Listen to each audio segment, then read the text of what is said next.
This is the Angels Postcast, your instant game reaction for the Los Angeles Angels. Part of the Locked On Podcast Network. Your team every day. Back at it again, folks. Back at it again. Hello, Halo Nation. Hello, Halo hopefuls, and welcome back to the latest edition of the Locked On Angels Postcast. Coming at you live, as always, after every single Angels game right here on the Locked On Angels YouTube channel, and after the fact, both on the channel and wherever the heck you get the Locked On Angels audio podcast feed. If you don't know who I am, what's going on, everybody? Hello. My name is Gavin Carlson. I'm a former credentialed journalist in the LA area, spent 4 years covering UCLA sports with the Daily Bruin. I'm also a Warriors fan, so I'm very bummed today. I'm also work for the Clippers, so I've been bummed for a while. And our team, your team every day, our team is the Angels, so obviously I've been bummed for my entire life, folks. And we get it again today as the Angels fall 5-1 to the Padres in what ends up being a disappointing series. After winning the opening game, giving yourselves a great opportunity to win a series that no one expected you to win against an in-state rival. You had an opportunity yesterday to do it. You fell short, but you still gave yourself an opportunity to do it again tonight. And unfortunately, you did not. You did not. Instead, the team did not show up in many regards. 5-1, the score, the Angels with just 4 hits. Again, like I say right there, more strikeouts than hits. You have just 1 run in the second inning, and you were already down 3-0 by the time that happened. And so it never really felt like the Angels had any shot of winning this game because they were down 3-0 instantly. And, you know, it's going to take a lot to feel like the Angels are going to, have some sort of late inning comeback, even after what we saw in the 9th inning 2 days ago. But with all that being said, shout out to everybody in here. A lot of the regulars: Nathan, Angels win, Fudd Alex, Larry, Real Marco Polo, Nick, to name a few, Seth, David, a lot of people in here, as always. Appreciate you guys so much. But yeah, let's not waste any time. Let's jump into the segment for today. This is what you'll be talking about. I mean, let's be honest. There wasn't really a turning point in this game. You can make an argument that the first inning would have been the turning point. It just doesn't feel right to say that. Actually, you know what? Scratch that. I've already changed my mind. Time to reveal where the game was won or lost. It's the turning point. I've already changed my mind because let's be honest. The reason it felt like there was no turning point in the later innings is because this game felt over after the first inning, unfortunately, right? And it's because of what happened in the bottom of the first. Even though Tatis flies out to begin the game, a 1-out rally ensues. Luis Arias single, Manny Machado single, 2 on, 1 out. Fortunately, Jackson Merrill lines out. He hit the ball pretty weak towards Moncada in third base on a first pitch sinker way out of the zone. I have no idea why he swung at that. But then with 2 on and 2 out, 2 strikes, a 3-2 pitch to Xander Bogaerts. And I can't really fault the pitch here from Kyle Hendricks. He elects to go changeup. Obviously, that's his main pitch. And if you look at the pitch sequence, everything is on the outside corner or down the middle, unfortunately, but mainly down and away, right? Sinker, changeup, sinker. He goes 0-1, then 3 pitches outside, and then all of them are on the corner, right? They're very close, right? But it goes from 0-1 to 3-1. He throws a changeup right down the middle, or not down the middle, right on the corner for strike 2, and then he throws 3 changeups. 2 of them are fouled off. He throws a sinker, and the 9th pitch to the at-bat is another changeup. I'm not mad at that. You go changeup. He takes 1 for a strike and then fouls 2 of them off, so he's not on them. Then you throw a sinker that he fouls off. I'm okay with going back to the changeup, but it's a changeup above the knees, and it's one of those pitches where you can make the argument there's not a better pitch to hit out of the park than a changeup down the middle if you're sitting on it, right? And he absolutely turned on it. 106.6 exit velo for Xander Bogaerts. The 3-run shot goes 393 feet to left field. Arias scores, Machado scores, and just like that, it's 3-0. Now, the Angels did get some early offense of their own. Of course, Mr. Toxic Relationship himself, Taylor Ward, hits an absolute moonshot on a 1-2 hanging curveball, continues to hit the off-speed pitch well. He hit it 405 feet to center field, but outside of that, the Angels do nothing. And so that's why you have to make the argument that the first inning was the turning point because it put this game away early. Now, with that being said, let's get to This is what you'll be talking about. And there's a few angles I could take this. I'm going to talk about Kyle Hendricks' start in this one eventually, right? But I want to talk about the fact that despite what he did, right, and despite the offense not being great, once again, it comes back to errors and fielding mistakes in combination with the weak bullpen costing this game, right? I don't care if the Angels were already down 3-1. I don't care if, the offense did only have 4 hits and 7 strikeouts. It's becoming way too much of a trend that every game the Angels lose because either their bullpen stinks or their bullpen stinks and their fielding stinks. Once again, we said it yesterday.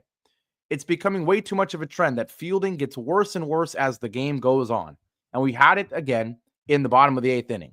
Detmer surprisingly gives us a scoreless inning. Fermin comes in, who I was just talking about 2 shows ago, for being very good in his last 3, I believe, maybe even 4 outings without allowing a run. And he starts with a bad walk against Manny Machado. And I say bad just because it's a 4-pitch walk to lead off the game. I don't care if it's Manny Machado. You're down 3-1. You got to throw strikes. It's the bottom of the 8th, right? Walks Machado on 4 pitches. He does strike out Jackson Merrill. Beautiful. And then Xander Bogaerts hits the ball. He hits it towards Moncada, but thanks to Moncada, there's an error that allows Machado to get to second and Bogaerts to get to first, right? You can make the argument that the inning could be over, right? That the inning could be over.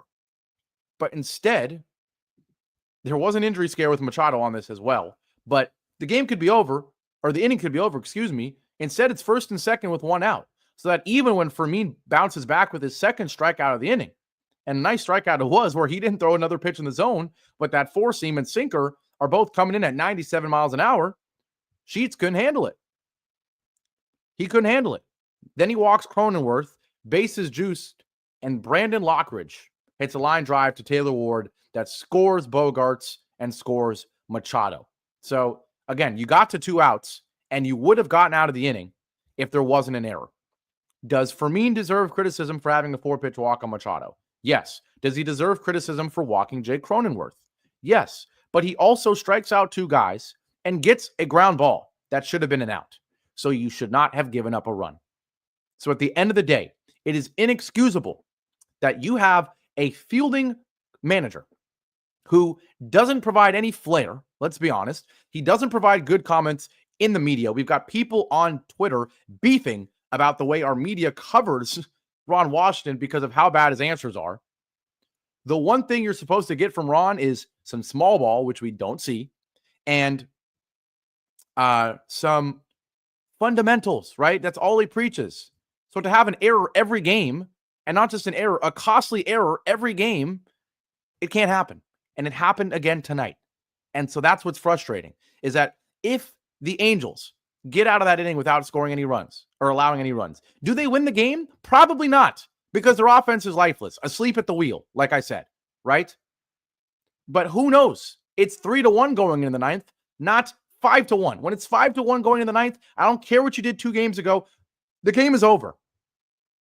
And so that's what happened tonight. The game was over, right? And so unsurprisingly, it's a 1-2-3 9th inning against Suarez. He's able to redeem himself after what happened 2 days ago. But again, unsurprisingly, as right on cue, Nathan comments it, there's going to be questions about Ron Washington. He can't answer a press conference question well, and he can't have his team do the 2 things that you're supposed to do under Ron Washington, which is make contact and not have costly errors. We're doing both of those. We're striking out more than we're getting hits. We're scoring 1 run this game on a solo home run. We have an error. We're not drawing walks. We're throwing walks. Nothing goes right.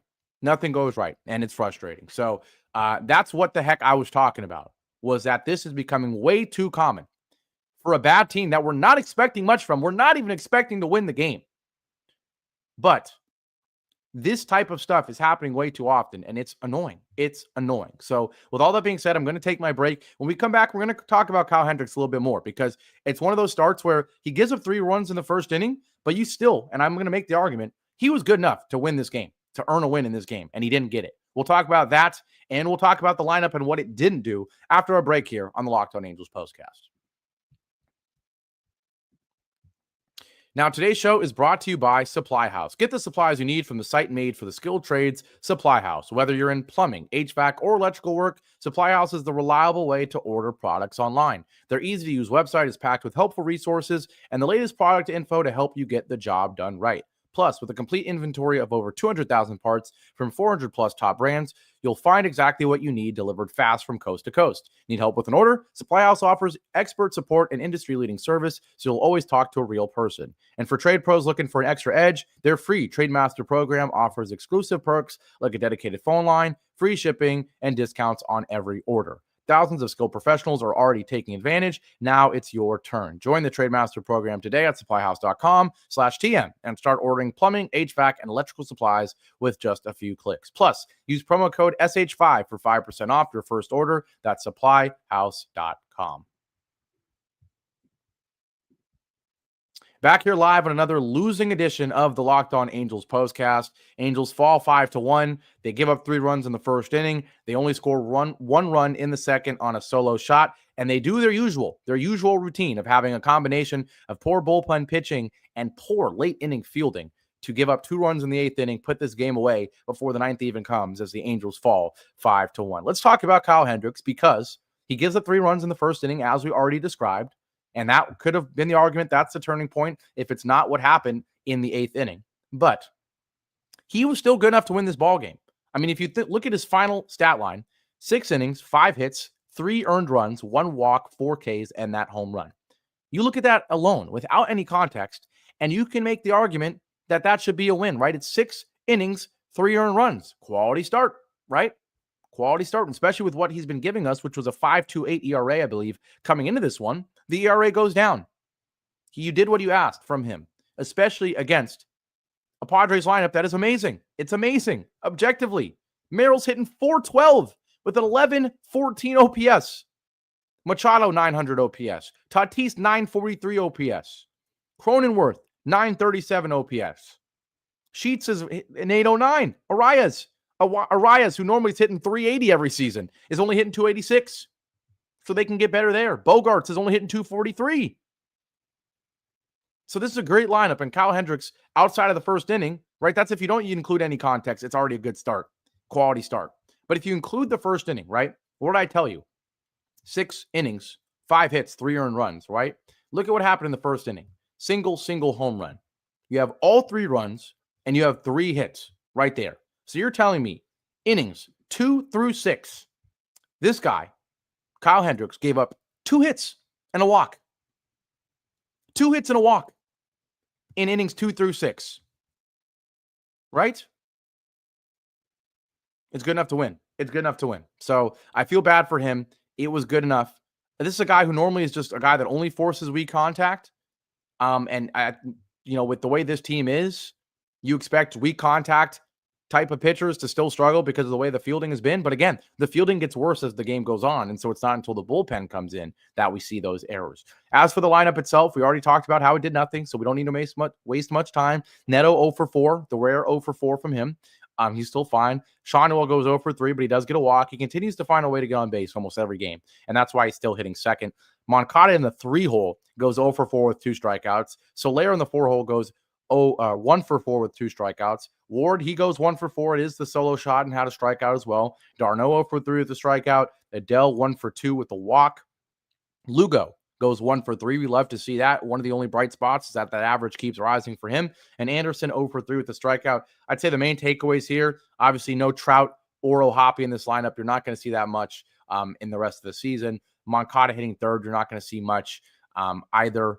And this lineup didn't have Rengifo, right? So if you think about it, you didn't have 3 of your more regular starters. But still, he made changes. They didn't work. Ron deserves credit as well. Or not credit, criticism as well. But at the end of the day, you had 4 hits, 7 strikeouts, 2 walks. You get on base 6 times. You strike out 7. You're never going to win a ball game. And that's before you mention how bad your fielding has been, how shaky your bullpen has been, and how bad that first inning was for Kyle Hendricks. Now, I forgot to put it on here, but of course, the biggest news of the day was not the loss. It was the season loss from Ben Joyce. For those who missed, Ben Joyce The Angels announced his season was over. We know he's been out for a while with that inflammation in that right throwing arm. And so it's just the Angels, man. There's no other way to put it.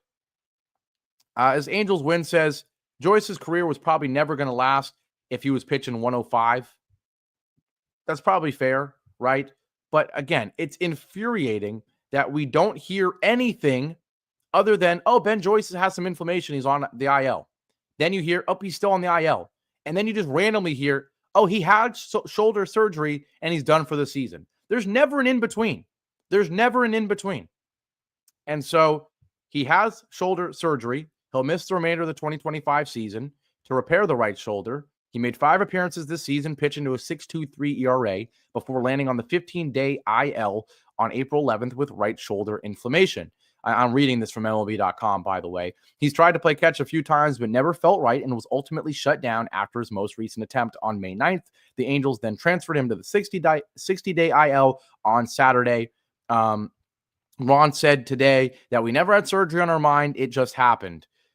It's the same reaction I had when we first lost him. That could have been an asset. Now we know we don't have that asset, at least this year. Ben Joyce said it's frustrating going down again. And like they're saying here, it's not the first time that he had shoulder woes. In 2024, his season came to an end last September due to a bout of shoulder inflammation. He also spent over 2 months on the IL in 2023 with ulnar neuritis in his throwing elbow. As of Wednesday, Washington was unsure whether Joyce might be available for spring training to start next season, which is concerning because it's not like he was lights out. We saw some issues with his velocity, so that's probably the reason why. But still, very, very frustrating. Like everyone's here saying, he's got to get well soon. He's still one of the future, assets of this team, right? And like they say here, the season-ending injury for Joyce is a huge blow because the Angels bullpen entered Wednesday, and that's before he gave up the 2 runs, with a 7.07 ERA, tied with the Nationals for the worst mark in the majors. Their relievers have combined for 8 blown saves, which is the 3rd most of any team. So brutal. We know what's going on with guys like Stevenson. Even Zephyr John had some issues. Ryan Johnson was sent down, right? Bachman, guys like that. We got Hector Neris pitching, right? We've got Brogdon pitching. We've got Fermin, who's been okay, but not great. So, things are a mess. And for once, these shows are supposed to always be 18 minutes, and I always go to 23, 24. This feels like the right show to just have it be at 18. I'm tired. We're all tired. We're tired of this team. We're tired of another series loss. Let's take tomorrow off, and we've got the Dodgers coming up after that. So we're going to wrap this one up. Shout out to everybody in here. Again, it's frustrating to have another loss, 5-1, another loss where we lose in the same ways every single game. Bullpen not being great, fielding in the late innings being even worse, and the lineup being non-existent for basically the whole evening. But with all that being said, we're going to wrap it up. Angels lose 5-1. They lose the rubber match against the Padres. Day off tomorrow, and then I'll be back Friday night for the Freeway Series, Dodgers, Angels. We'll do that on Friday, but until then, take care, everyone. Have a great Wednesday. Have a great Thursday. I'll see you on Friday, and as always, go Angels. Take care, everybody. I appreciate it.